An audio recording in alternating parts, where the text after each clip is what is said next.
Hey, it's John Ritter with the Ritter Mortgage Group, and just wanted to bring you a quick message here. I've been hearing through conversations with realtors that they have buyers that are on the fence. They don't want to give up their low rate and trade it for a rate in the 7s or the 8s. And I want to just show you a real quick model that I just created. And the focus of that presentation was really more on debt consolidation, but you can take this same concept and show a buyer or a seller, I guess in this case, that it would be smarter for you to sell your house, pay off your debt, and buy a new house, and you could be better off for the future for your family. So I'm going to run through this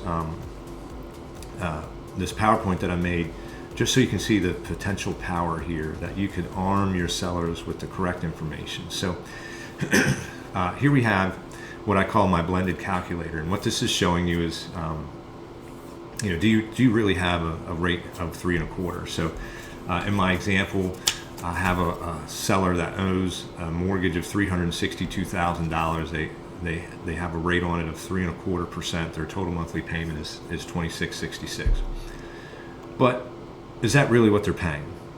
Meaning, do they have any other debts? Let's say they have a car payment. So that car payment, when you add that in with that interest rate, now that blended interest rate is 4.157%. That's effectively what they're paying out from their income and what that debt is costing them when you look at the whole picture. But maybe we don't have the whole picture yet. Maybe they have some credit cards, a Visa card, MasterCard, Discover card, Store card. There was a recent survey that found that the average household has $96,000 in debt. $96,000. Car loans, credit cards, student loans, personal loans, lines of credit.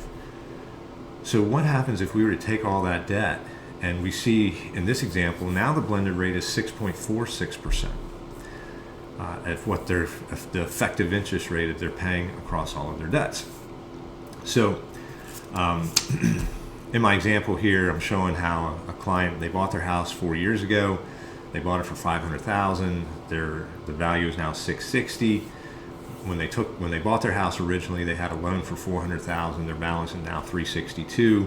And then during the pandemic, they took advantage of the low interest rates of all time. They got a mortgage of 3 1/4%. So they're now 2 years into the mortgage. They have 28 years to go, and they don't want to sell their house because they don't want to give up this mortgage, this all too precious mortgage. They don't want to give that up. Well, let's look at the numbers. Obviously, they're not going to do a refinance to take a higher rate. That would make no sense.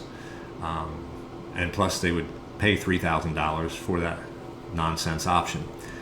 But if they have debt, which again the average household does, in my example that I've created here, they are putting out $5,710 a month in debt between their mortgage and all of their debts. $5,710. Well, if they were to just do a refinance, that doesn't make sense. Their mortgage payment would go up $794. But we see here they have this white space is representative of the equity that they have in their home that they could tap into. Now, this is only showing 75% of the equity. This is not showing all of the equity. So if they were to sell their house, they could theoretically pay off their debt and still have money left over to buy a new house for the down payment. So this is what I want to show you. So they got $104,000 in debt. If they were to consolidate that into one new loan, even at a higher interest rate, this is at a 7.75% interest rate, which is current market rates at this point in time, November 2023. Now I'm showing you what it would look like if they were to have refinanced, but the point is still the same. They're going to take a new loan for $468,000. So let's say they sell their house, they take a new loan for $468,000, and then they take the rest of the equity. That's this part right here. They take the rest of that equity to buy a new house.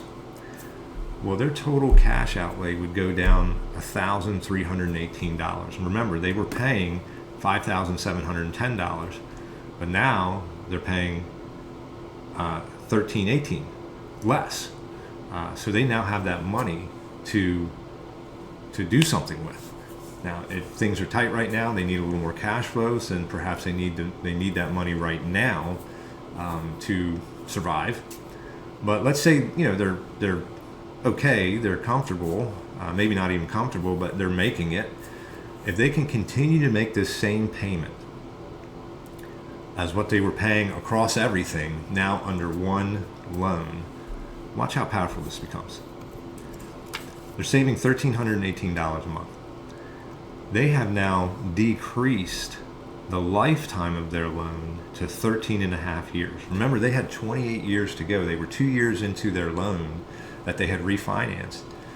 They have shaved off 14 years and 8 months, almost 15 years off the loan, just by reallocating where their money is going.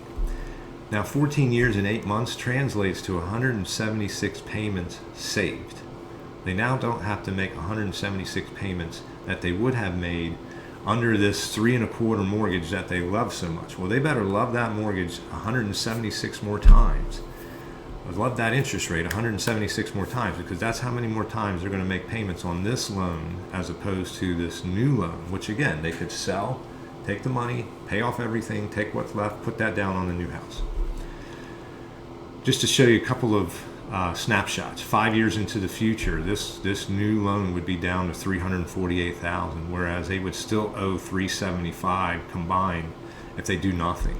That's a savings of $26,000 just in 5 years. If we go a little bit further out into the future and we look at the 10-year mark, they will only owe $171,000 on their new mortgage, whereas they would still owe $324,000 across everything.